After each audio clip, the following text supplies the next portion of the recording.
তো আল্লাহ বললেন, আফালা ইয়ানজুরুনা ইলাল ইবিলি কাইফা খুলিকাত। উটকে কিভাবে আমি তৈরি করলাম এটা একটু দেখতে পারে না ওরা? আরে উটের দিকে তাকালেই তো ওরা উটের মালিক আমি আল্লাহরে খুঁজে পাবে।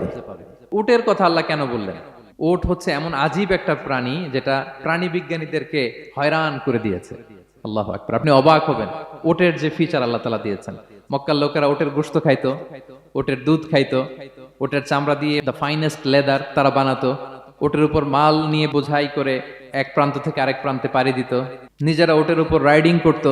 এবং উট হচ্ছে এমন প্রাণী যেটা একসাথে 1 মাস না খেয়ে বেঁচে থাকতে পারে। 1 মাস পানিও খাওয়া লাগবে না, খাবারও খাওয়া লাগবে না। প্রাপ্তবয়স্ক একটা উট একসাথে 200 লিটার পানি খেয়ে ফেলতে পারে। এবং উটের পেটের ভিতরে একটা স্পেশাল ওয়াটার চেম্বার আছে, ওই চেম্বারে রেখে দেয়, যখন লাগবে ওইখান থেকে নিয়ে নিয়ে বেঁচে থাকে। 1 মাস না খেয়ে বেঁচে থাকে কি করে? উটের পিঠে দেখবেন একটা কুজ আছে, এই পুরো কুজটা হচ্ছে চর্বির আধার। ওটের যখন খাবার থাকে না মরুভূমিতে, মাসের পর মাস যখন চলে, ওই চর্বি থেকে এনার্জি নিয়ে সে মরুভূমিতে চলে, সে না খেয়েও বাঁচতে পারে।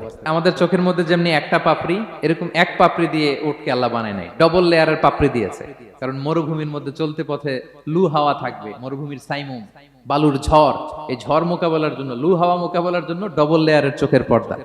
একটা পর্দা ফেলে রাখে আর একটা খুলে সে হাঁটতে থাকে, তার কিছুই হয় না। সুবহানাল্লাহ। আমাদের 98 ডিগ্রি ফারেনহাইটের স্বাভাবিক তাপমাত্রা, তাই না? 99 ডিগ্রি হলে আমাদের জ্বর, 100 ডিগ্রি হলে জ্বর, 101, 2 সর্বোচ্চ আমরা সহ্য করতে পারি। এর বেশি যদি হয়, 103 ডিগ্রি হলে বেহুশ হয়ে যায় মানুষ। 4 ডিগ্রি হলে আমাদের দেহের ভেতরে যে কোষগুলো আছে এগুলো মরে যায়। কিন্তু একটা উট মরুভূমির তাপমাত্রায় প্রতিদিন 104 ডিগ্রি 5 ডিগ্রি তাপমাত্রা সহ্য করে খুব স্বাভাবিক উট চলতে পারে, তার কিছুই হয় না। এবং মরুভূমির মধ্যে যে ক্যাকটাস আছে, গুলমলতা, বড় বড় কাঁটা জাতীয় গাছ, যেই কাঁটা পৃথিবীর কোনো প্রাণী খেতে পারবে না, কিন্তু একটা উট অনায়াসে খেয়ে ফেলতে পারে। উটের জিহ্বাকে এবং পাকস্থলীকে আল্লাহ এমন স্পেশালি মেড করেছেন, যত কাঁটা দিবেন খেয়ে সাবার, ওর কিছুই হয় না। সুবহানাল্লাহ বিহামদিহি। Be a part of our vision. Do listen and share the khair.